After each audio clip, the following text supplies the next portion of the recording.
যারা ইমানদার তারা আসমানের নিচে জমিনের উপরে সমস্ত মানুষ কি ইমানদার না বেঈমানও আছে? এই জন্য আল্লাহ উল্লেখ করলেন, ইয়া আইয়ুহাল্লাযীনা আমানু, ও ঈমানওয়ালারা। ইয়া আইয়ুহান নাস বলতে পারতেন, হে মানব জাতি। হে মানব জাতি না বলে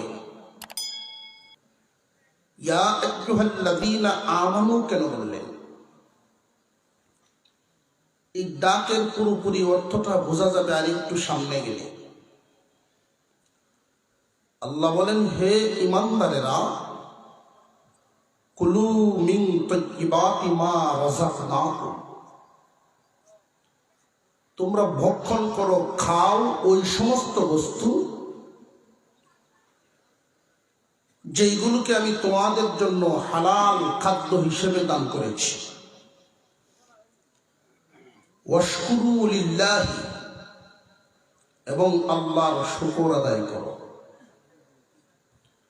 আল্লাহর দিয়া নিয়ামত ভক্ষণ করো, আল্লাহর শুকর আদায় করো। ইন কুনতুম ইয়্যাহু তা'বুদুন, সত্যি যদি তোমরা আল্লাহর বান্দা দাবি করো, আল্লাহর বান্দা হয়ে গেছো।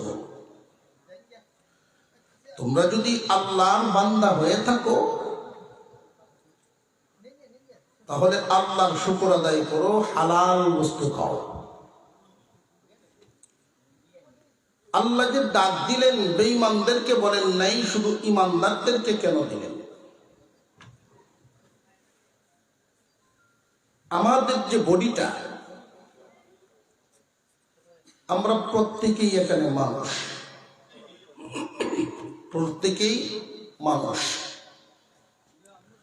আমাদের প্রত্যেকের বডিরই এক একটা অঙ্গের আলাদা আলাদা নাম আছে না নাই? হাতের নাম হাত, পায়ের নাম পা, চোখের নাম চোখ, কানের নাম কান। প্রত্যেকটা অঙ্গের আলাদা আলাদা নাম নির্দিষ্ট করা। বলুন তো, বডিতে মানুষ কোন অঙ্গের নাম আছে? মানুষ কিভাবে হলাম? কালি আর কাগজ। এখানে কালিও আছে, কাগজও আছে। কাগজটা যখন আলাদা ছিল, কালিটা যখন আলাদা ছিল, তো কাগজটা দেখতে একদম সাদা দেখা যেত। কোনো কালি যদি এটার সাথে মিশ্রিত না থাকে, সম্পৃক্ত না থাকে, দেখলেই বোঝা যাবে একটা কাগজ। আর এর সাথে যখন কালি মিশ্রিত হয়, হয়তো পত্রিকা, বই, পোস্টার, ব্যানার যে কোনো একটা রূপ ধারণ করবে।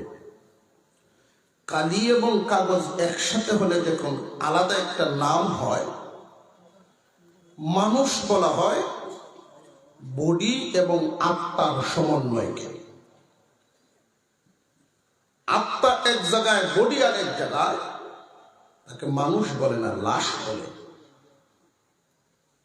তো বুঝে আসতেছে কিনা? আল্লাহ পাক রব্বুল আলামিন এই বডি বানাইছেন মাটি থেকে, আত্মা পাঠাইছেন আল্লাহর পক্ষ থেকে। এই বডির ভরণ পোষণের জন্য যা যা প্রয়োজন সব আল্লাহ এই মাটি থেকেই, জমিন থেকেই ব্যবস্থা করে দিয়েছেন। আর আত্মার খোরাক যেহেতু আল্লাহ আত্মা পাঠাইছেন আল্লাহর পক্ষ থেকে, আত্মার খোরাকও পাঠাইছেন আল্লাহর পক্ষ থেকে।